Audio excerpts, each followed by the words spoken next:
Ji-won stood in front of the small bathroom mirror in her apartment. The morning light came through the window behind her. She picked up her makeup brush and started her daily routine.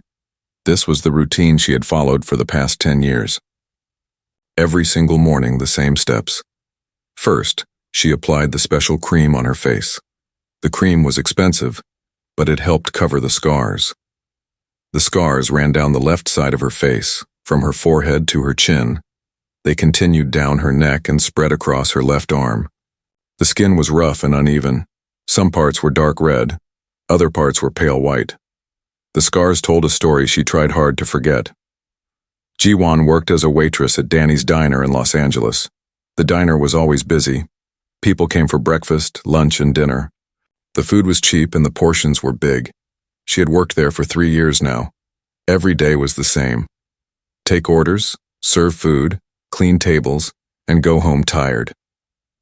She finished her makeup and looked at herself one more time. The scars were still visible, but less obvious now. She put on her white uniform shirt with long sleeves. Even in the hot Los Angeles summer, she always wore long sleeves. She grabbed her name tag and pinned it to her shirt. The tag said, Ji-won, in black letters. The bus ride to work took 30 minutes. Ji-won sat by the window and watched the city pass by.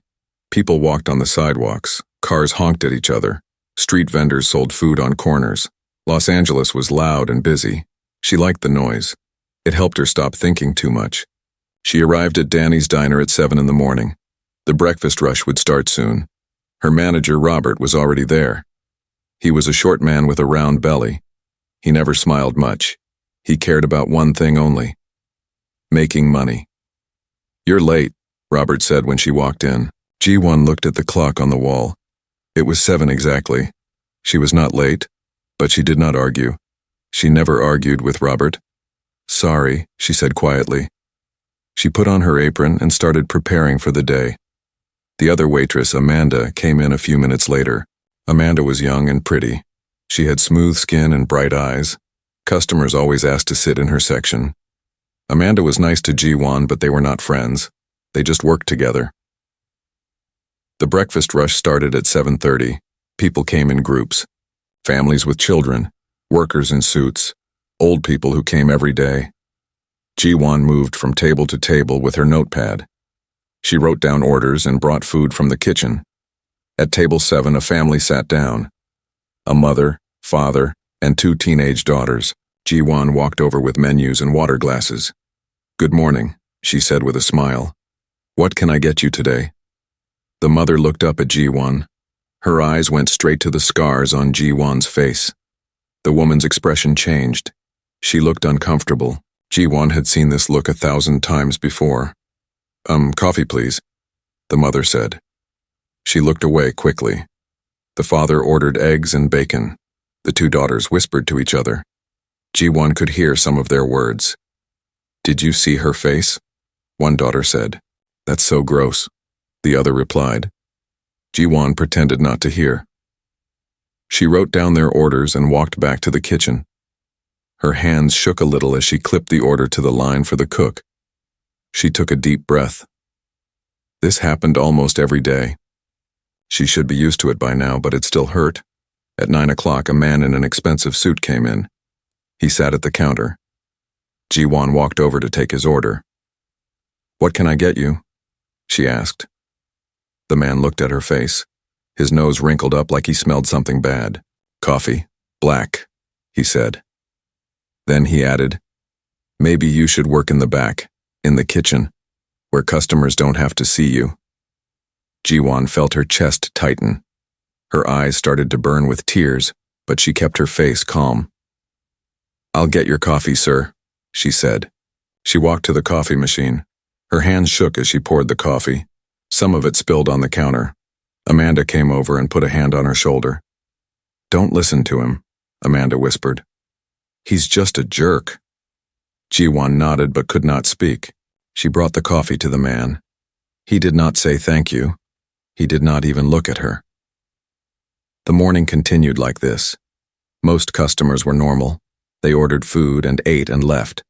But there were always a few who stared, a few who whispered, a few who made comments. At noon, Robert called Jiwon to his office.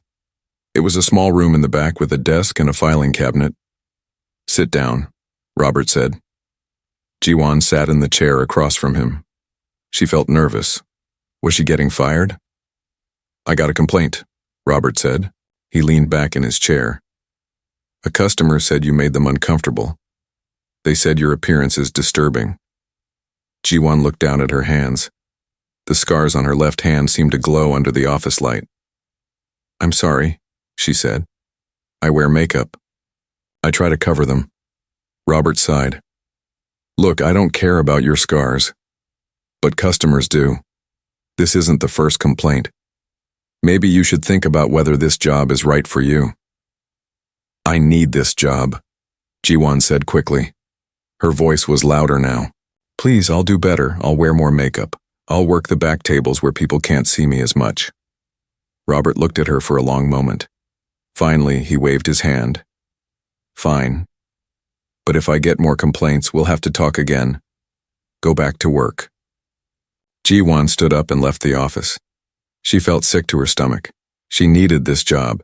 She worked 3 jobs total: the diner in the morning and afternoon, a grocery store in the evening, and she cleaned offices at night twice a week. All the money went to 2 things: rent and saving for surgery. The doctor said they could make her scars better, but it would cost $30,000. So far, she had saved $8,000. The afternoon shift was quieter. Jiwon served lunch to a few tables. At 2 o'clock, Mrs. Chen came in. Mrs. Chen was an old Korean woman who came to the diner 3 times a week. She always sat at table 12. She always ordered the same thing: vegetable soup and tea. Mrs. Chen was kind to Jiwon. She spoke to her in Korean sometimes. It made Jiwon feel less alone. "How are you today, dear?" Mrs. Chen asked as Jiwon brought her soup. "I'm okay," Jiwon said. She tried to smile. Mrs. Chen looked at her with wise eyes. "No, you are not. I can see it in your face. Someone was cruel to you today." Jiwon felt tears come to her eyes again. She blinked them back. "It's nothing, just a bad customer." "It is not nothing," Mrs. Chen said firmly. "People can be very cruel. But you are strong. You survived something terrible. These scars prove you are a survivor." Jiwon nodded. She could not speak or she would cry. "Thank you," she finally whispered. At 3 o'clock, her shift ended. Jiwon took off her apron and hung it in the back. She went to the small employee bathroom.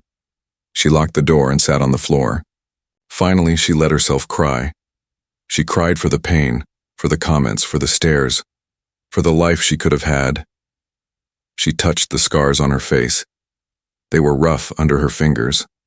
She tried to remember how she got them, but the memory was fuzzy. She remembered fire. She remembered smoke. She remembered pain, but the details were gone.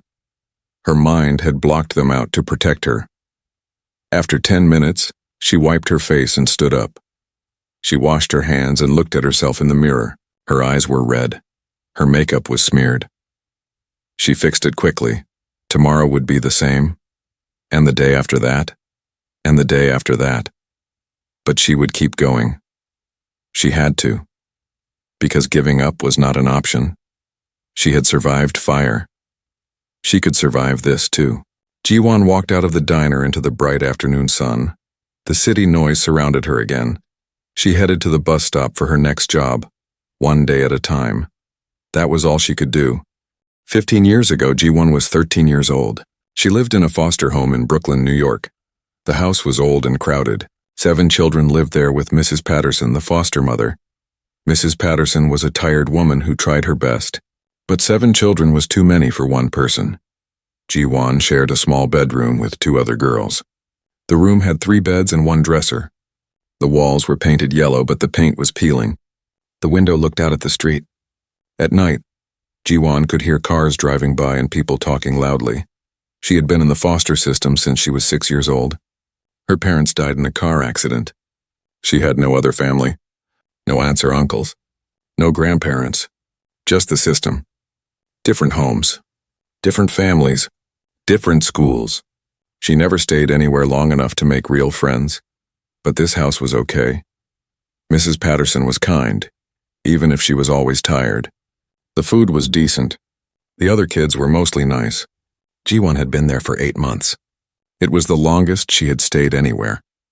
On that night in December, it was very cold. Snow covered the ground outside. Ji-won went to bed early because she had a math test the next day. She wore her warmest pajamas and 2 pairs of socks.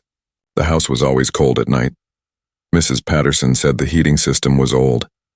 Ji-won fell asleep around 9 o'clock. She dreamed about summer. In her dream, she was at the beach. The sun was warm on her face. The ocean was blue and calm. Then she woke up.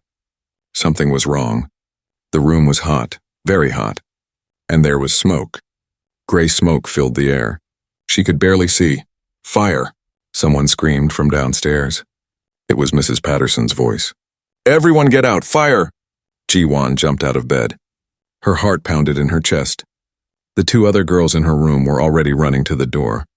Ji-won followed them. The hallway was full of smoke. It burned her eyes and throat. She started coughing. Stay low, Mrs. Patterson shouted from somewhere. Crawl to the stairs. Ji-won dropped to her knees. She could breathe better down low. She crawled toward the stairs. She could see orange light dancing on the walls. Fire. Real fire. Not a drill. She reached the stairs and started going down. Other kids were ahead of her. She could hear crying. Someone was screaming. Mrs. Patterson kept shouting instructions. Outside. Everyone outside. Go to the neighbor's house. Ji-won made it down the stairs. The living room was on fire. Flames climbed the curtains. The couch was burning. The heat was so intense she felt like her skin was melting. She ran toward the front door. It was open. Cold air rushed in from outside. She stumbled out onto the snowy front yard. Other kids were already there. They stood in their pajamas, shaking from cold and fear. Neighbors started coming out of their houses. Someone was calling 911. Ji-won counted the kids. She counted again. Only 6. There should be 7. She looked at Mrs. Patterson, who was also counting. Where's Min-jun? Mrs. Patterson shouted. Her voice was panicked. Where's the little one? Min-jun was the youngest. He was only 6 years old. A small boy with big eyes and messy black hair. He had come to the house 2 months ago. He was scared of everything. Loud noises, dogs, the dark. He always carried a small stuffed bear with him. He was in the small room, one of the older girls said.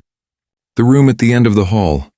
Mrs. Patterson started running back toward the house, but a neighbor grabbed her and held her back. You can't go in there. The fire department is coming. My baby is in there, Mrs. Patterson screamed. She fought against the neighbor, but he was stronger. Ji-won looked at the house. Flames were coming out of the downstairs windows now. Smoke poured out of every opening.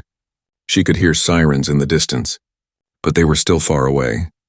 How long would they take? 5 minutes? 10 minutes? Min-jun was afraid of fire. He was probably hiding.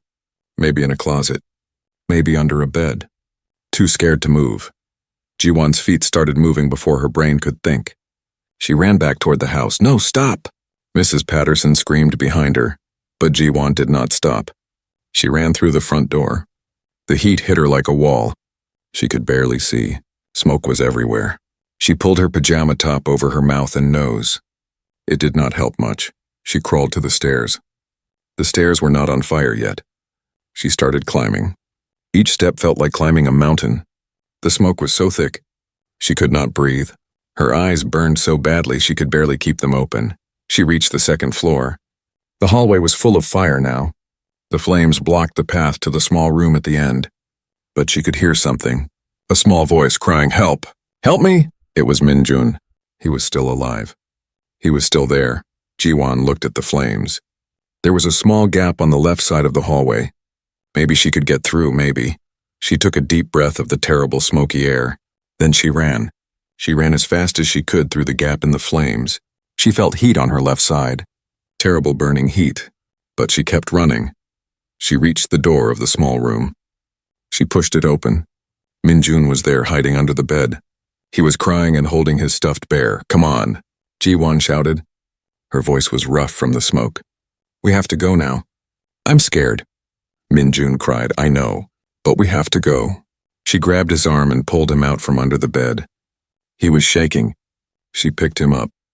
He was small and light. She held him tight against her chest. "Close your eyes and don't let go," she told him. She ran back to the door. The hallway was worse now.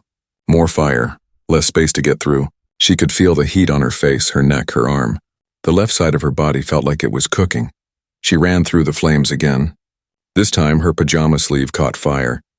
She could see the flames on her arm. The pain was so intense she almost dropped Min-jun. But she held on. She kept running. She reached the stairs and stumbled down. Her left arm was still on fire. She fell on the last few steps and landed hard on the floor. Min-jun rolled away from her. She used her right hand to pat out the flames on her left arm. The pain was so bad she wanted to scream, but she did not have enough air to scream.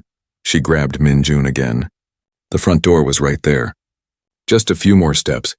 She could see the cold night air outside. She could see the snow. She carried Min-jun through the door and collapsed on the snowy ground. Neighbors ran over. Someone took Min-jun from her arms.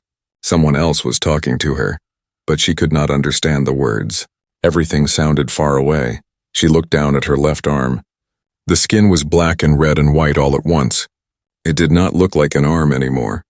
It looked like something from a nightmare. She touched her face. Her hand came away wet. Blood or melted skin, she did not know. The sirens were very close now. Red and blue lights flashed everywhere. Firefighters jumped out of trucks. Paramedics ran over with bags and stretchers. Someone lifted Ji-won onto a stretcher. She looked up at the sky. Snowflakes were falling. They looked beautiful against the dark sky. She thought about her dream of the beach. The warm sun, the blue ocean, then everything went dark. Ji-won woke up 3 days later in a hospital. Her whole left side was wrapped in bandages. The pain was terrible, worse than anything she could imagine. Nurses came every few hours to give her medicine. The medicine made her sleepy and confused. A doctor came to see her on the 4th day. He was an older man with kind eyes and gray hair. "You're very brave," he told her. "You saved that boy's life." The firefighter said another minute and he would not have made it. "Is he okay?" Ji-won asked. Her voice was weak and scratchy. "He's fine. Not a single burn." "You protected him. Where is he?" The doctor looked uncomfortable. His caseworker took him. They found some relatives who want to take him. "He's going to live with family now. Can I see him? To say goodbye?" "He already left." "I'm sorry."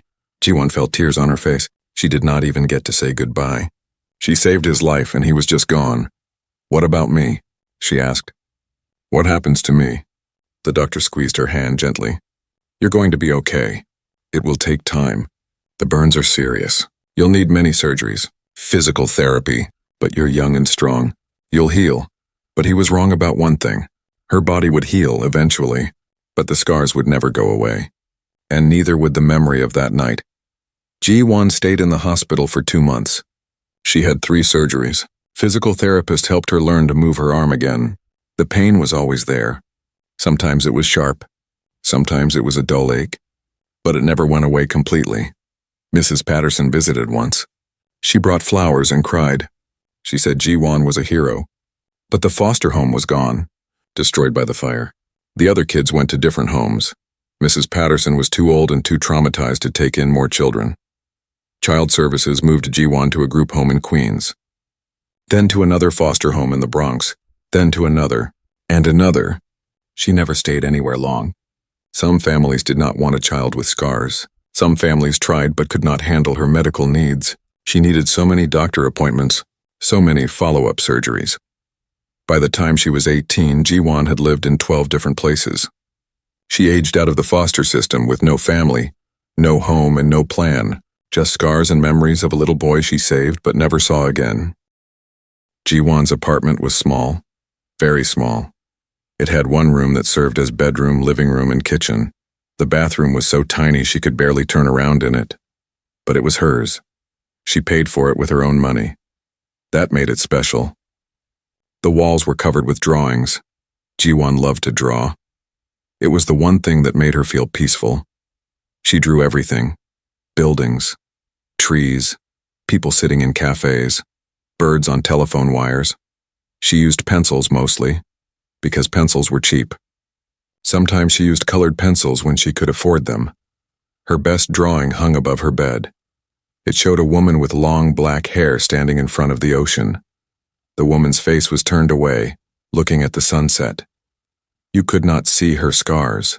In the drawing, she was just a woman watching the sea, beautiful and whole. Jiwon woke up every morning at 5:30. She had to. Her first job started at 7. After the diner shift ended at 3, she took the bus to her second job at Save More Grocery. She worked there from 4 to 10 at night. She stocked shelves, helped customers, and cleaned up spills. On Tuesday and Thursday nights, after the grocery store, she went to clean offices downtown. She worked from 11 at night until 2 in the morning. Some weeks she worked 70 hours. Her body was always tired. Her feet always hurt. But she kept going. Because she had a goal. $30,000. That was what the plastic surgeon said it would cost to do reconstructive surgery on her face, neck, and arm. She had saved $8,000 so far. $22,000 more to go. Every night before bed, she counted her savings. She kept the money in a shoebox under her bed, cash only, $8,240. She counted the bills, carefully then put them back and slid the box under the bed.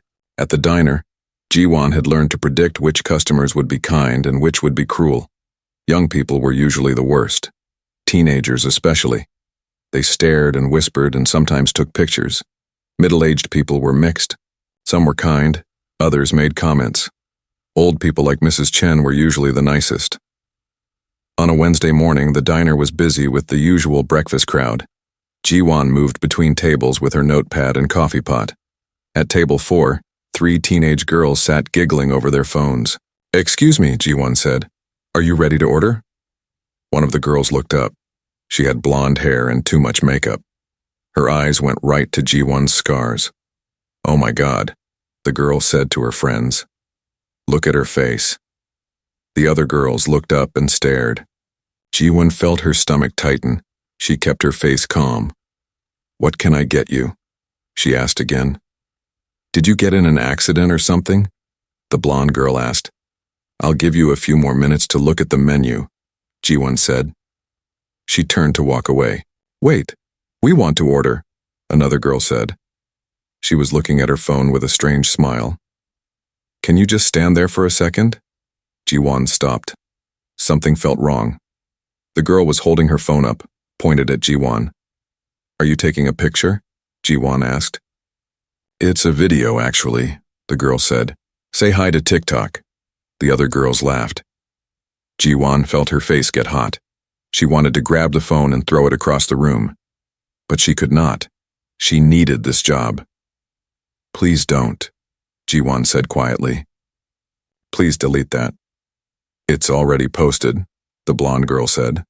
She showed her phone to her friends. They laughed harder. "Look, I captioned it, 'When your waitress looks like Freddy Krueger.'"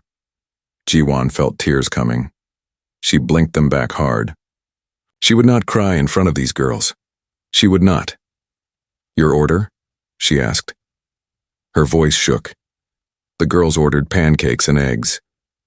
Jiwon wrote it down and walked to the kitchen. Her hands were shaking so badly she could barely read her own writing. Amanda saw her and came over. "What happened?" Amanda asked. "They took a video. Posted it online. Those little brats. Want me to take their table?" Jiwon shook her head. "I need the tips." She brought the food to table 4. The girls were still laughing at their phone. They barely looked at her when she set down their plates. When they left 30 minutes later, they left no tip. Just their trash and sticky syrup all over the table. By lunchtime, Jiwon had almost forgotten about the video. Then Robert called her to his office again. "Sit down," he said. He did not look happy. Jiwon sat. Her heart started beating fast. "Someone sent me a video," Robert said. He turned his computer screen toward her. "Is this you?" Jiwon watched the video. It was her, serving the 3 girls. The caption said, "When your waitress looks like Freddy Krueger, LOL." The video had been viewed 3,000 times. The comments were terrible. "Ew, I would ask for a different server. That's so gross. How is she allowed to work with customers? This is why masks should stay mandatory, LMAO." Jiwon felt sick. She looked away from the screen. "I'm sorry," she said. "I didn't want them to film me. I asked them not to." Robert sighed. He closed the video. "This is bad for business. People are tagging the diner in the comments. They're saying we're unsanitary. That's not fair. My scars have nothing to do with clean food." "I know that, but customers don't care about fair. They care about how they feel. And right now, this video is making people uncomfortable. Are you firing me?" Robert was quiet for a moment. He looked tired. "Not yet. But you're on thin ice. One more incident like this and I'll have to let you go." "I'm sorry. I really am." Jiwon left his office and went back to work. She felt numb. The rest of her shift passed in a blur. She smiled and took orders and brought food. But inside she felt like she was breaking apart. Mrs. Chen came in at 2 o'clock like always. She ordered her vegetable soup and tea. When Jiwon brought it over, Mrs. Chen patted the chair next to her. "Sit with me for a minute," Mrs. Chen said. "I'm working," Jiwon said. "Just 1 minute. The lunch rush is over. Sit." Jiwon sat down. She felt exhausted suddenly, like all the energy had drained out of her body. "Something bad happened today," Mrs. Chen said. It was not a question. "Some girls made a video of me, posted it online. People are saying terrible things." Mrs. Chen made a disgusted sound. "Young people today have no respect. They hide behind their phones like cowards. My boss is angry. He might fire me. Then he is a fool. You are the best worker here. I see how hard you work. How kind you are to customers even when they are rude. It doesn't matter how hard I work. People only see my scars." Mrs. Chen reached over and took Jiwon's scarred hand in both of hers. Her hands were old and wrinkled but warm. "I see more than scars," Mrs. Chen said. "I see a survivor. I see someone strong. These scars mean you lived through something terrible. You should wear them with pride." "I don't feel proud. I feel ugly." "You are not ugly. You are beautiful." "Not in the way magazines show beauty. Real beauty. The beauty of survival." Jiwon felt tears sliding down her face. She wiped them away quickly. "How did you get them?" Mrs. Chen asked gently. "If you want to tell me." Jiwon had never told anyone the full story. Not really. But sitting there with Mrs. Chen's warm hands holding hers, she felt safe. So she told her. About the foster home. The fire. Minjun hiding under the bed. Running through the flames twice. Waking up in the hospital alone. Mrs. Chen listened without interrupting. When Jiwon finished, there were tears in the old woman's eyes too. "You saved a child's life," Mrs. Chen said. "You are a hero." "I'm not a hero. I'm just a waitress with scars that everyone stares at. You are both. You can be a hero and a waitress. You can be scarred and beautiful. You can be all of these things." Jiwon wanted to believe her, but it was hard. That night, after her shift at the grocery store, Jiwon went home and opened her laptop. She searched for the video. It was easy to find. It had been shared to other platforms. Reddit, Twitter, Instagram. The views were up to 50,000 now. The comments were even worse than before. She read through them, even though she knew she should not. Each comment was like a knife cutting into her. Some people defended her, but most people made jokes, called her names, said cruel things. Jiwon closed the laptop. She went to the bathroom and looked at herself in the mirror. Really looked. The scars covered the left side of her face in twisted patterns. They ran down her neck like vines. Her left arm looked like melted wax. She touched the scars gently. They were numb in some places, hypersensitive in others. She tried to remember Minjun's face, but she could not. She only remembered his crying. His small body shaking with fear. His Spider-Man pajamas. Was he okay now? Did he ever think about that night? Did he remember the girl who saved him? Probably not. He was only 6. The memory probably faded. Maybe his new family never even told him. Maybe he thought he escaped the fire by himself. Jiwon went to her bed and pulled out the shoebox. She counted the money again. $8,240. At this rate, it would take 5 more years to save enough for surgery. 5 years of cruel comments. 5 years of videos and stares and whispers. Could she survive 5 more years of this? She thought about quitting, just giving up, moving somewhere far away where no one knew her, getting a job in a back room where customers never saw her, living small and invisible and safe. But then she thought about Min Jun. She ran into fire for him. She suffered these burns for him. If she could do that, she could handle 5 more years of mean comments. She could handle anything. Saturday was always the busiest day at Danny's diner. People came for breakfast and stayed through lunch, families with children, groups of friends, people who had nowhere else to go. The diner was loud and crowded and full of life. Ji-won arrived for her shift at 6:45. Robert was already there counting money at the register. Amanda came in right behind Ji-won, yawning and carrying a large coffee. "Ready for the chaos?" Amanda asked. "As ready as I'll ever be," Ji-won said. By 7:30, every table was full. Ji-won moved through the restaurant with practiced efficiency. Order, serve, clear, repeat. Her feet hurt in her worn sneakers. Her back ached from carrying heavy trays, but she kept moving. At 11 o'clock, something unusual happened. A large black SUV pulled up outside the diner. The vehicle looked expensive, way too expensive for this neighborhood. People inside the diner started looking out the windows. The SUV doors opened. 2 large men in dark suits stepped out first. They looked around carefully like they were checking for danger. Then they opened the back door. A man stepped out.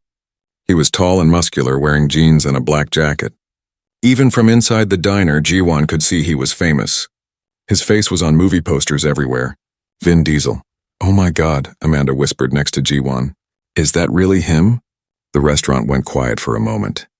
Then everyone started talking at once. People pulled out their phones. Some customers stood up to get a better look. Vin Diesel walked toward the diner with his 2 bodyguards. He was smiling, looking relaxed. When he opened the door, a few people started clapping. He waved and nodded at people. Robert rushed over immediately. His face was red with excitement. "Mr. Diesel, welcome, we're honored. Please let me get you our best table." "Just somewhere quiet would be great," Vin said. His voice was deep and friendly. "And maybe some good coffee." Robert looked around the crowded diner. There were no quiet tables. Every spot was full of people staring and whispering. Finally, he pointed to a booth in the back corner. "That's our best booth. Very comfortable. It just opened up." It had not just opened up. Robert walked over to the elderly couple sitting there and asked them to move. They did not look happy, but agreed when they saw who the new customer was. Vin and his bodyguards sat down in the booth. The bodyguards took the seats facing the door. Vin sat relaxed, looking at the menu. "Ji-won," Robert called out. "Take care of Mr. Diesel's table. And don't mess this up." Ji-won felt her stomach drop. She did not want this. She wanted Amanda to take the table. Famous people always stared at her scars. They tried to be polite about it, but she could see it in their eyes. The curiosity. Sometimes pity. Sometimes disgust, but Robert was her boss. She had to do what he said. She picked up her notepad and walked to the booth. Her hands were already shaking. She kept her head down, looking at her notepad as she approached. "Good morning," she said quietly. "What can I get you?" She felt 3 pairs of eyes looking at her. The bodyguards glanced at her and then looked away. But Vin was staring. She could feel it. "Coffee for all of us," one of the bodyguards said. "Black." "And I'll have the special breakfast," Vin added. But his voice sounded strange, distracted. Ji-won wrote down the order quickly. She still had not looked up. "I'll bring that right out." She started to turn away. "Wait," Vin said. Ji-won froze. Her heart started beating faster. Here it comes, she thought. The comment, the question, the stare. "Can you look at me for a second?" Vin asked. His voice was gentle, but there was something urgent in it. Ji-won slowly raised her head. She looked at him. His eyes immediately went to her scars, but his expression was not what she expected. He was not disgusted. He looked shocked. His face went pale. His mouth opened slightly. The bodyguards noticed his reaction. They exchanged glances. "Boss, you okay?" one of them asked. Vin did not answer. He kept staring at Ji-won. His eyes moved from her face to her neck to her arm. He looked like he had seen a ghost. Everyone in the diner was watching now. Phones were up, recording. Ji-won felt exposed, trapped. She wanted to run. "I'm sorry," she said.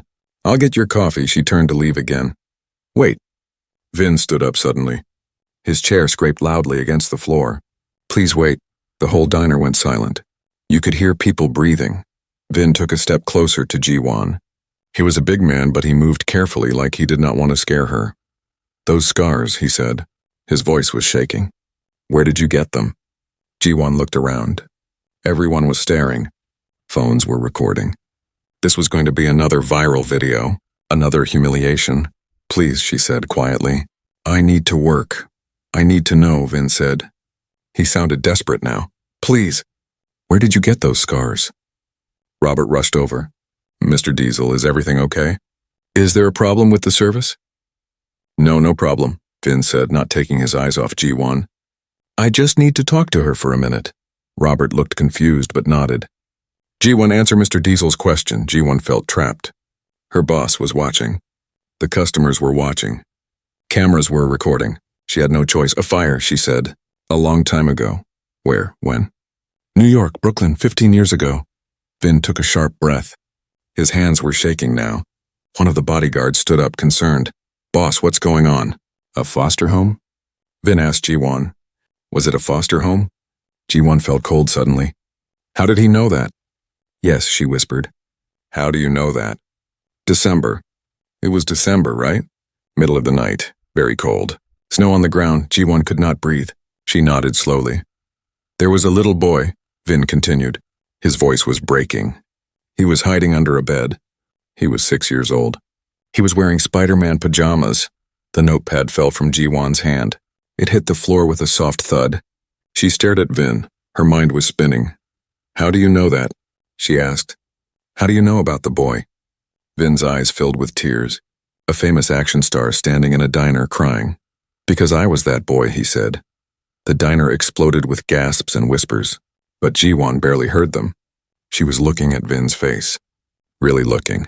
Trying to see the 6-year-old boy in this large man. It seemed impossible. "That's not possible," she said. "That boy was adopted. He left. I never saw him again. I was adopted," Vin said. "My caseworker found some distant relatives in California. They took me. Changed my name. Moved away fast. They thought it would help me forget the trauma." "Your name was Min-jun," Ji-won said. The memory was coming back now. Sharp and clear. "You had a stuffed bear. You were so scared." "I still have that bear," Vin said. Tears were running down his face now. "I kept it all these years. I never forgot what happened. I never forgot the girl who saved me." Ji-won felt her legs shaking. She thought she might fall. Amanda rushed over and grabbed her arm, holding her steady. "I looked for you," Vin said. "Years later, when I had money, I hired investigators. But I had so few details. I didn't know your name. I was so young I barely remembered faces. Just the fire, the smoke, and you, a teenage girl who ran into the flames to save me. I never knew what happened to you," Ji-won said. Her voice sounded far away. "I asked. But you were gone. They said you had family. They were distant cousins. Good people, but I barely knew them. They adopted me to help, but they wanted me to forget everything about my past. They said it was healthier. They changed my name from Min-jun to Mark. Later, when I got into acting, I changed it again. All these years," Ji-won said, "I wondered if you were okay. If you were happy. If you even remembered." "I remembered every day," Vin said. "The guilt. You were hurt because of me. You were burned because you saved me. And I never got to say thank you. I never got to tell you what you gave me." People in the diner were crying now, not just Ji-won and Vin. Customers were wiping their eyes. Even Robert looked emotional. Phones continued recording, but Ji-won did not care anymore. "You gave me my life," Vin said. "Everything I have. My career, my family, my children. None of it would exist if you hadn't run back into that fire. You were just a child yourself, but you were braver than anyone I've ever met." Ji-won could not speak. 15 years of wondering. 15 years of pain and scars and questions. And here he was. The little boy she saved. Alive and successful and standing in front of her. "I don't know what to say," she finally whispered.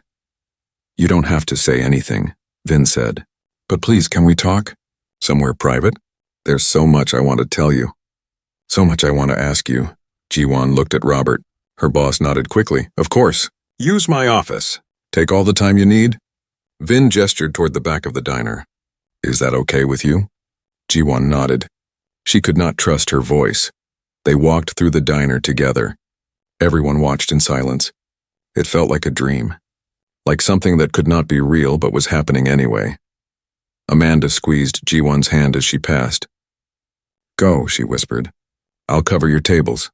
They reached Robert's small office. Vin held the door open for Jiwon. She walked in and sat in one of the chairs.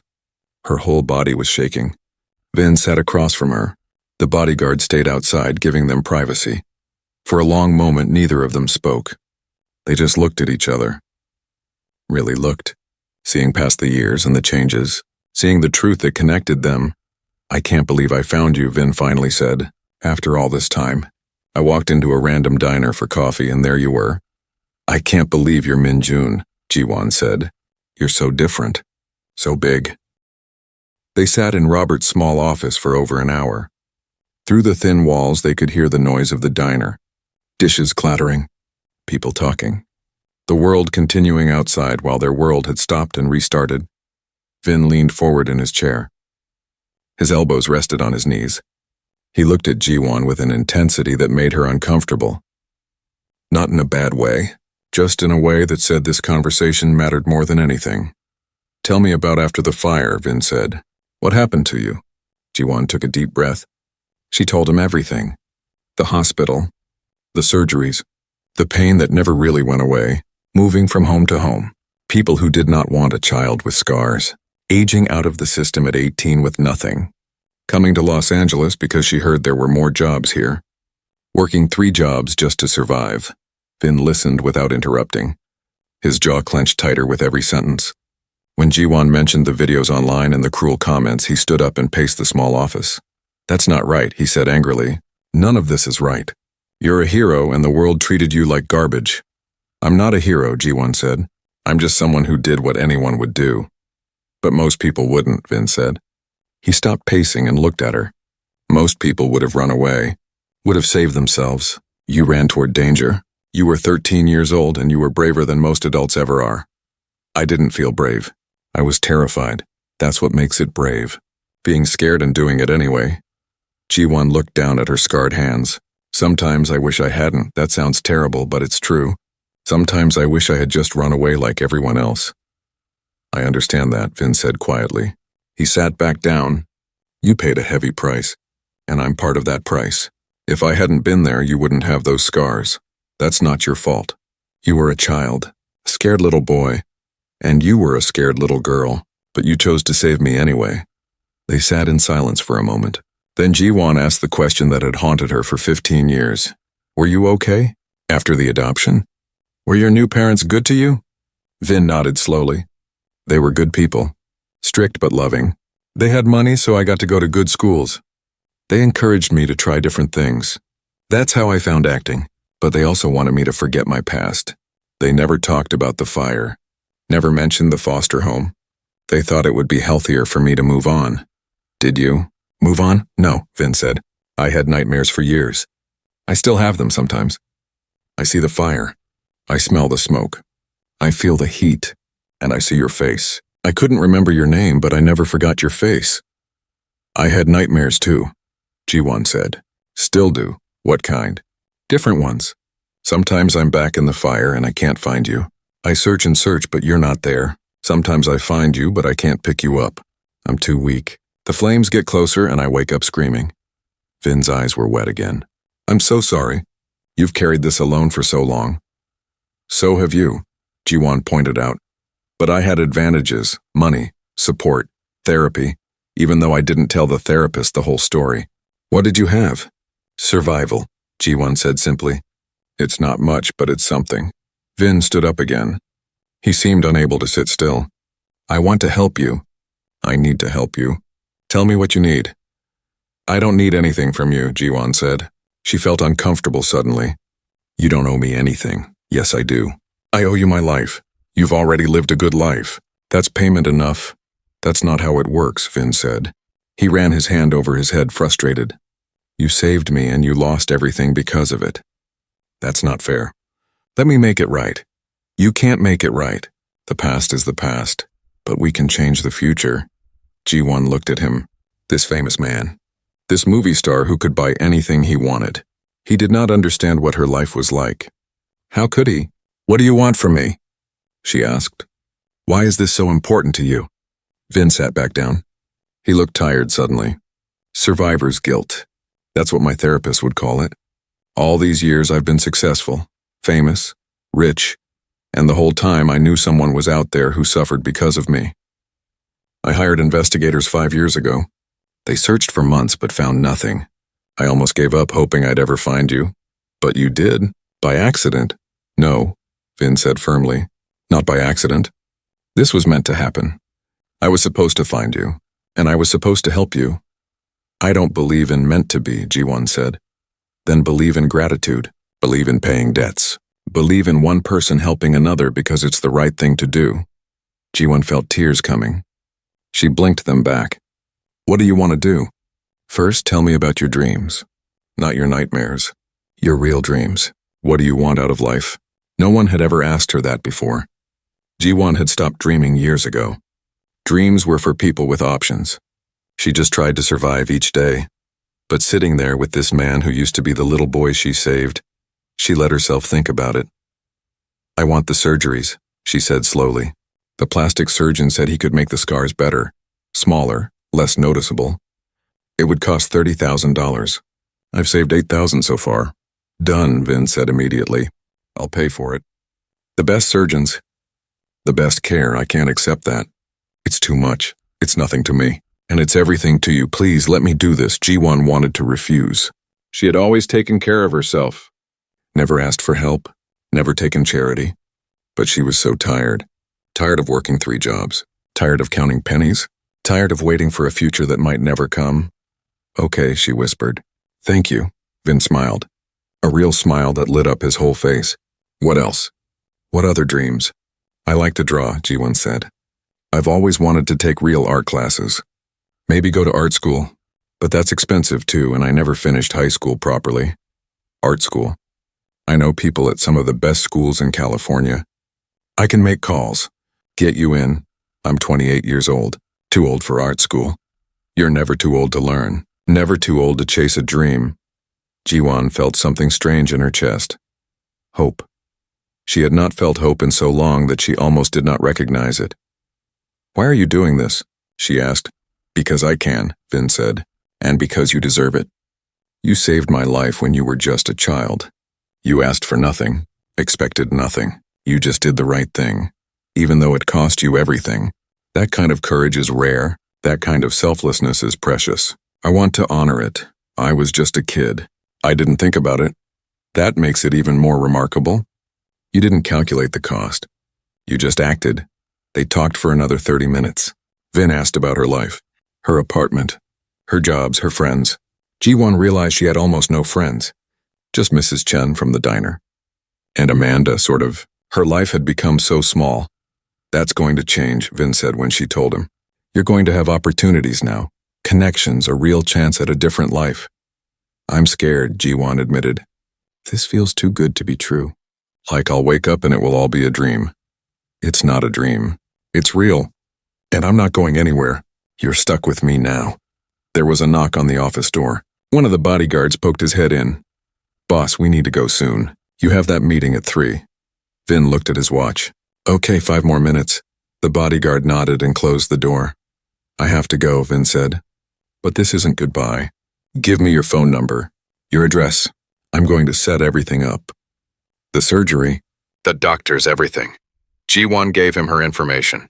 She wrote it on a piece of paper from Robert's desk. Her hand shook as she wrote. Vin took the paper and put it carefully in his pocket. I'm going to call you tomorrow. We'll set up a meeting with a plastic surgeon I know. He's the best in Los Angeles. Okay, Ji-won said. None of this felt real. They stood up. For a moment, they just looked at each other. Then Vin stepped forward and hugged her. It was gentle but firm. A real hug. Thank you, he whispered. Thank you for saving me. Thank you for giving me a life. Ji-won hugged him back. She felt the little boy in this big man. felt the connection that 15 years could not break. "You're welcome," she whispered back.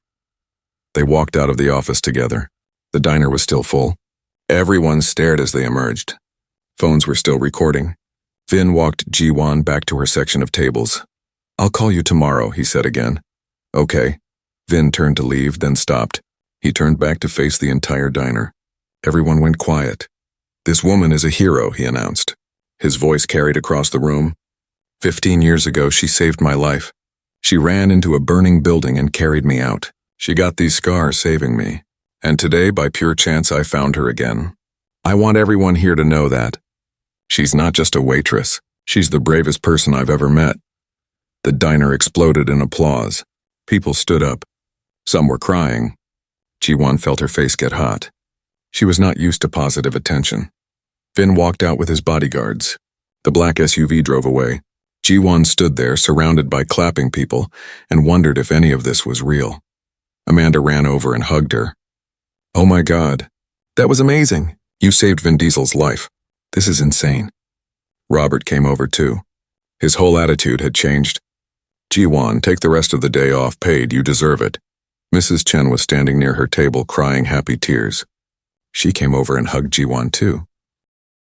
2 days after meeting Vin at the diner, Ji-won sat in the waiting room of a medical building in Beverly Hills. The building was beautiful. All glass and marble and expensive art on the walls. Everyone who walked by looked wealthy and confident. Ji-won felt out of place in her cheap jeans and old jacket. Vin had called her the day after their reunion, just like he promised. He gave her an address and a time. He said his assistant would meet her there. He said not to worry about anything. Just show up. Now she was here, feeling nervous and confused.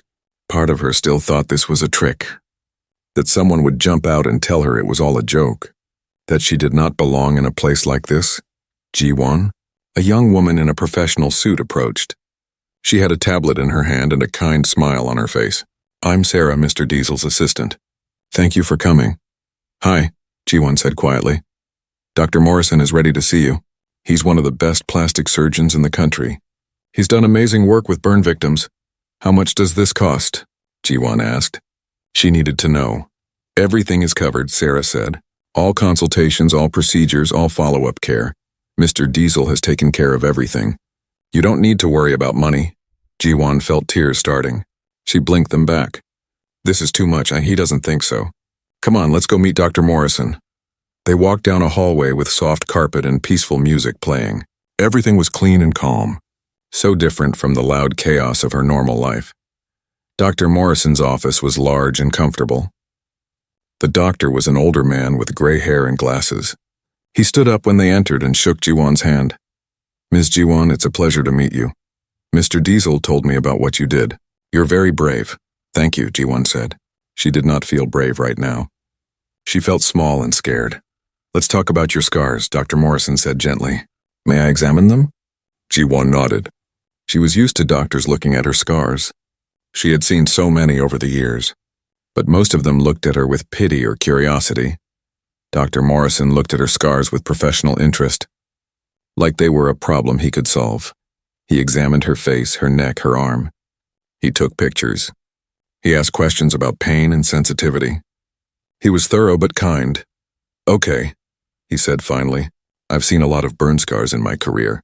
Yours are significant, but they're also very treatable. We can't make them disappear completely, but we can improve them dramatically. The scars will be smaller, flatter, less noticeable. The color will blend better with your natural skin." "How many surgeries?" Ji-won asked. "Probably 4 or 5, spread out over 2 years.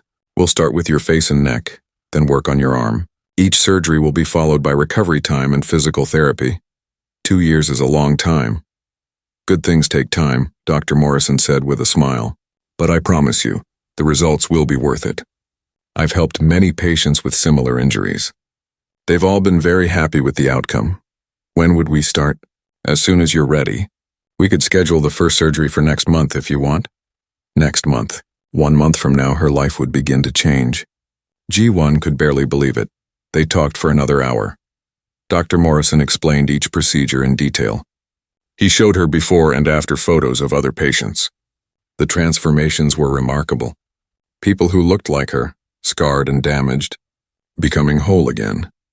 When the consultation ended, Sarah walked Jiwon back to the waiting room. "Mr. Diesel wants to meet with you this afternoon if you're available," Sarah said. "He's at home today. I can drive you there if that's okay." "He wants to meet again? Why?" "He wants to talk to you about some opportunities, other ways he can help." Jiwon felt overwhelmed. The surgery was already more than she could have hoped for. What else could he possibly do? She agreed to go. Sarah led her to a black car in the parking garage. They drove through Los Angeles, leaving the city and heading into the hills. The houses got bigger. The streets got quieter. This was where rich people lived. They arrived at a large gate. Sarah spoke into an intercom, and the gate opened. The house beyond was enormous. Not like a house at all. More like a mansion. Jiwon felt her anxiety spike. "Don't be nervous," Sarah said, as if reading her mind. "Mr. Diesel is very down to earth. His home is big, but he's not pretentious." They parked in front of the house. Sarah led Jiwon to the front door. It opened before they could knock. Vin stood there wearing a t-shirt and jeans, looking relaxed and happy. "Jiwon, come in, come in." He hugged her like they were old friends. "Thanks, Sarah. You can head home. I'll make sure Jiwon gets back safely." Sarah left and Jiwon followed Vin into the house. It was beautiful inside, modern but comfortable, family photos on the walls, toys scattered in corners. This was a home, not just a showplace. "Sorry about the mess," Vin said, gesturing at the toys. "I have kids. They're at school right now, but they'll be home later. I'd love for you to meet them." "Your family knows about me?" Jiwon asked. "Of course." I told them everything. About the fire. About you saving me. They're all excited to meet you. They sat in a large living room with comfortable couches and big windows overlooking the city. Vin offered her water, tea, anything she wanted. She took water just to have something to hold. "How did it go with Dr. Morrison?" Vin asked. "He's very nice. He thinks he can help me. He said 4 or 5 surgeries over 2 years. That's great. And you're okay with starting?" "Yes, thank you. For all of this. It's too much, but thank you." "It's not too much. It's not enough, really, but it's a start." Vin leaned forward. "I wanted to talk to you about something else." The video from the diner went viral. Millions of views. People are calling you a hero all over the internet. Jiwon had not looked at social media since the reunion. She was afraid to. "There are interview requests," Vin continued. "News shows, podcasts, even some movie producers who want to tell your story. I wanted to check with you before responding to any of them. This is your story. You get to decide what happens with it." "I don't want to be famous," Jiwon said quickly. "I don't want attention. I understand. But there's opportunity here. Good opportunity. You could use this platform to talk about foster care, about burn victims, about heroism and survival. You could help people. I'm not good at talking to people. I'm just a waitress." "You're not just anything," Vin said firmly. "And you're better at talking to people than you think. I saw how you handled customers at the diner, even the rude ones. You were professional and kind." Jiwon thought about it. Part of her wanted to hide, to stay invisible, but another part of her, a small brave part, wondered what she could do with a voice, with a platform. "Can I think about it?" she asked. "Of course. Take all the time you need, but know that I'll support you either way. If you want to do interviews, I'll help you prepare. If you want privacy, I'll help you maintain it." "Why are you doing all this? Really?" Vin was quiet for a moment. He looked out the window at the city below. "When I was 6 years old, I was that scared little boy hiding under a bed," he said slowly. "I thought I was going to die. I could hear the fire. I could smell the smoke. I was so terrified I couldn't move. And then you came. This teenage girl who I barely knew. You picked me up and carried me through flames. You saved my life and you paid a terrible price for it." He turned back to look at her. His eyes were intense. "I got adopted by good people. I got opportunities. I became successful. I have a beautiful family and a career I love. I have everything. And the whole time I knew someone out there was suffering because of me. I've lived with that guilt every day for 15 years. It wasn't your fault," she once said. "I know that in my head. But my heart feels different. Finding you, being able to help you, it's giving me something I've needed for a long time. Peace. Closure. A chance to give back. You don't owe me your peace. But you can give it to me anyway, by letting me help, by accepting these opportunities, by building a better life. Ji-won looked at this man who used to be a little boy. She saw the guilt and hope mixed in his eyes. She understood then that this was not just about her. It was about both of them. Two people who had been trapped by one night 15 years ago. Both of them needed to move forward. "Okay," she said. "I'll try. I'll meet with the doctors. I'll think about the interviews. I'll try to build something better." Vin smiled. "That's all I ask, that you try." They talked for hours.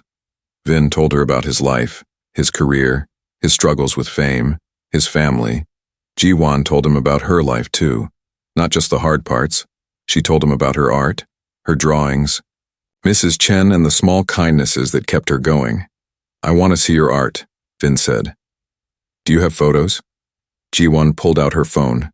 She had taken pictures of some of her drawings. She showed them to Vin, feeling shy and self-conscious. Vin looked through them carefully. His expression was serious and focused. "These are really good," he said. "You have real talent. They're just doodles. They're not doodles. They're art. You have a unique perspective, a way of seeing beauty in ordinary things. I never thought about it like that. You should. Art is another opportunity. I know gallery owners, art dealers. I can introduce you. Get your work seen by people who matter. I'm not ready for that. Not yet. But someday, when you're ready, the door will be open." They were interrupted by the sound of children arriving home from school. 3 kids burst into the house, loud and energetic. They stopped when they saw Ji-won, suddenly shy. "Kids, come here," Vin said. "I want you to meet someone very special. This is Ji-won. She's the person I told you about. The one who saved my life when I was little." The oldest child, a girl about 10, stepped forward. "You're the hero from the fire?" Ji-won nodded. "I guess so." "Thank you," the girl said seriously. "If you hadn't saved my dad, I wouldn't exist." The simple truth of that statement hit Ji-won hard. These children existed because she ran into a fire. This family existed because she was brave for 5 minutes 15 years ago. "You're welcome," she said softly. The kids wanted to hear the story. Vin told them a simplified version while they ate cookies in the kitchen. Ji-won watched him with his children. He was a good father, patient and loving. She felt proud suddenly. She helped create this. This happy family existed partly because of her. When it was time to leave, Vin had his driver take Ji-won home. But before she left, he hugged her again. "This is just the beginning," he said. "Your whole life is about to change. Embrace it. You deserve every good thing that's coming." Ji-won nodded. She still felt scared, still felt uncertain. But for the first time in years, she also felt hope.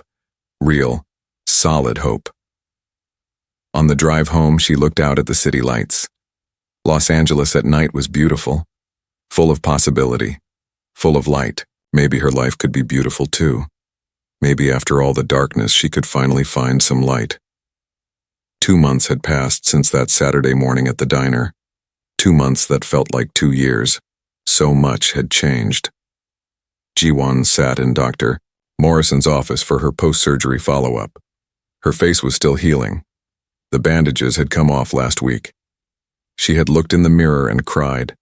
Not from sadness this time, from relief. The scars on her face were smaller, smoother. The angry red color had faded. She could see her real face again for the first time in 15 years. "The healing is going perfectly," Dr. Morrison said, examining her carefully. "Better than I expected, actually. You're a good healer." "When can we do the next surgery?" Ji-won asked. "Let's give it 3 more months. Your skin needs time to recover fully. But I'm very pleased with the results. The next surgery will work on your neck. We'll continue making progress." Ji-won left the medical building and walked to her car. Her car. Vin had helped her buy it last month. Nothing fancy, just a reliable used Honda. But it was hers. She did not have to take the bus anymore. Did not have to stand in the heat or cold waiting for transfers. She drove to her new apartment. It was bigger than her old place. 1 bedroom instead of a studio. A real kitchen with a full-size stove. Windows that let in good light. She had hung her drawings on the walls. The place felt like home. But the biggest change was not the apartment or the car, or even the surgery. The biggest change was inside her. She felt different. Lighter, like a weight she had carried for 15 years was finally lifting. Her phone rang. It was Sarah, Vin's assistant. "Hi, Jiwon. Just confirming you're still okay for tonight? The gallery opening starts at 7. I'm still okay," Jiwon said. She felt nervous but excited. "I'll be there." "Great. Vin is looking forward to it. So am I. Your work is beautiful." Jiwon ended the call and looked around her apartment. Tonight was her first solo art exhibition. A real gallery in downtown Los Angeles. Vin had made it happen. He connected her with a gallery owner named Marcus. Marcus had looked at her drawings and immediately wanted to show them. At first, Jiwon had refused. She did not think her work was good enough. But Vin had insisted she try. He said people needed to see her art, see her perspective, see beauty through the eyes of someone who had survived trauma. So she had agreed. She spent 6 weeks preparing, creating new pieces, framing old ones, writing descriptions. The exhibition was called From Ashes. 25 drawings that told her story. The fire, the pain, the survival, the hope. Jiwon spent the afternoon getting ready. She took a long shower. She did her makeup, but lighter than before. She did not need to hide as much anymore. She put on a new dress that Amanda had helped her pick out. Dark blue, simple but elegant. She looked at herself in the mirror. The scars were still there. They probably always would be, to some degree, but they looked different now. Less angry, more like part of her story instead of the whole story. She arrived at the gallery at 6:30. Marcus was there, making final adjustments to the lighting. He waved when he saw her. "There's the artist. Come look at how everything turned out." Jiwon walked through the gallery. Her drawings hung on clean white walls, each one lit perfectly. They looked professional, real, like they belonged in a gallery.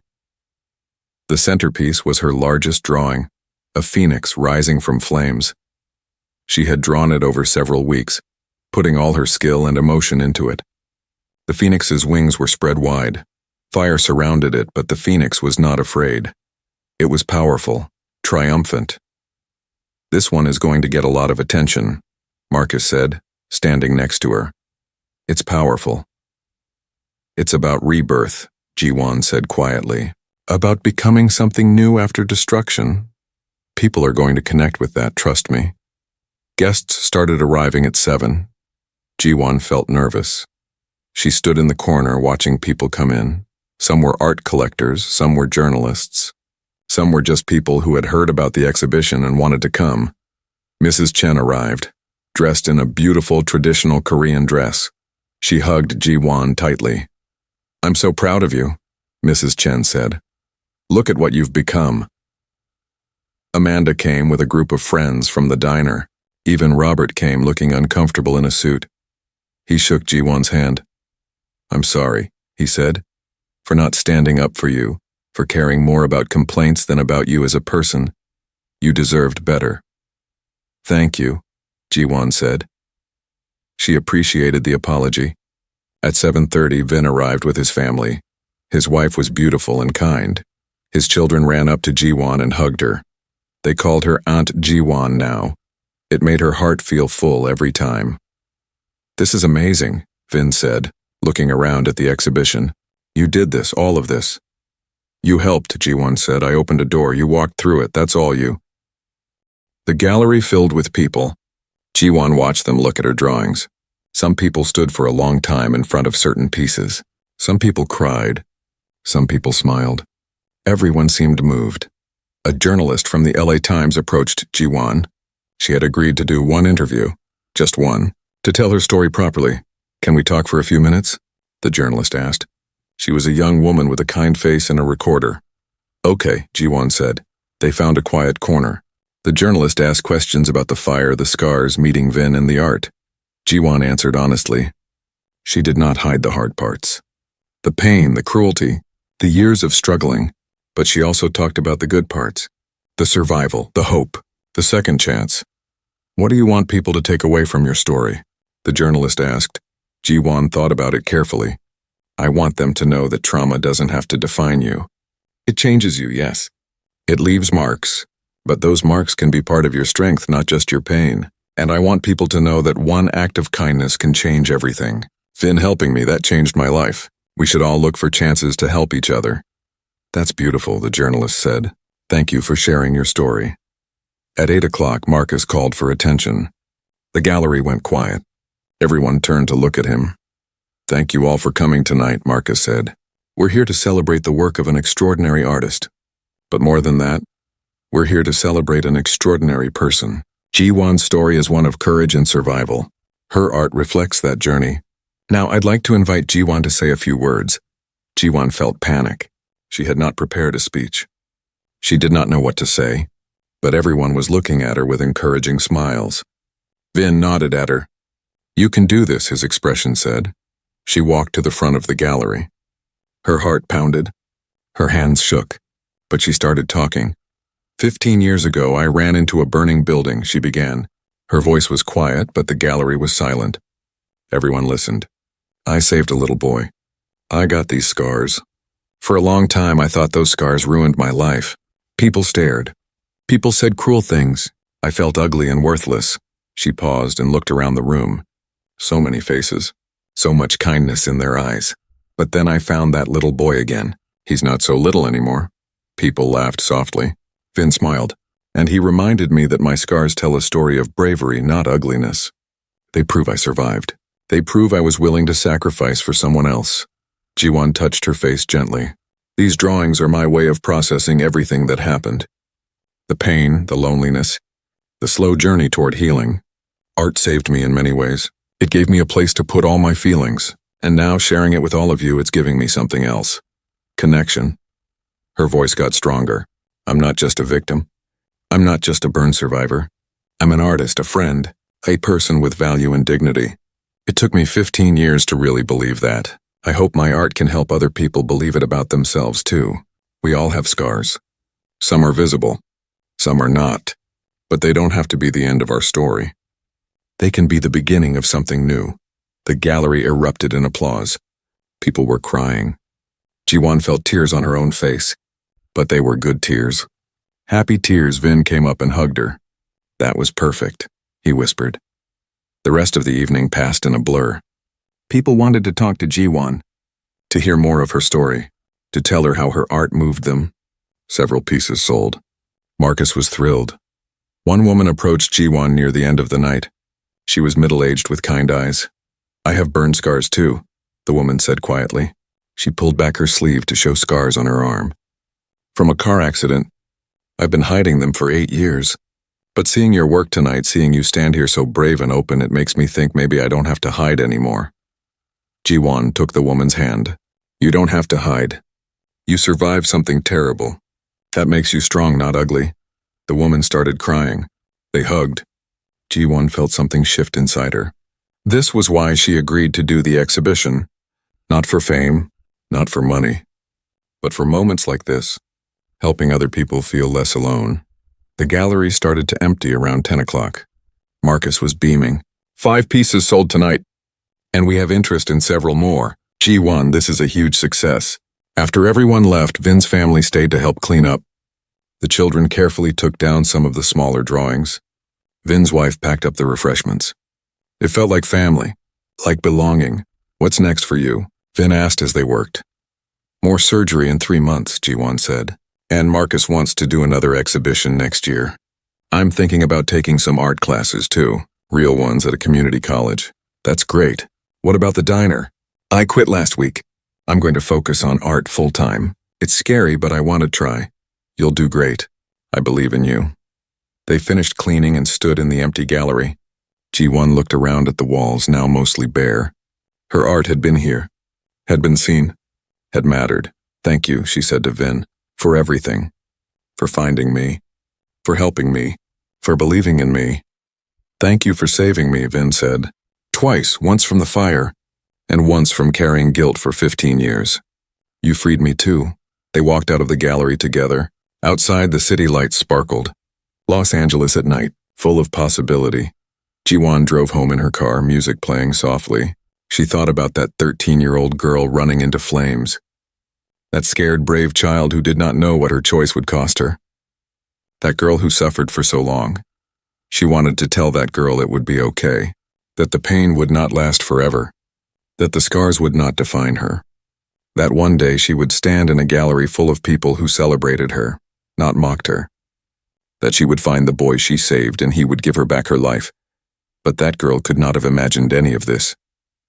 Sometimes the best things in life are the ones we cannot imagine. Jiwon parked in front of her apartment. Before going inside, she looked at herself in the rearview mirror. She saw her face, still scarred but healing, still marked but beautiful. She smiled at her reflection. Not a sad smile, not a forced smile, a real smile, full of hope and peace and possibility. She had run through fire and survived. She had suffered and endured. She had been broken and put herself back together. And now finally she was not just surviving, she was living. The girl who ran into the flames had become a woman who walked through galleries. The victim had become an artist. The invisible waitress had become visible, valued, seen. From ashes a phoenix rises. From pain beauty grows. From one act of courage 2 lives were saved and rebuilt. This was not the end of her story.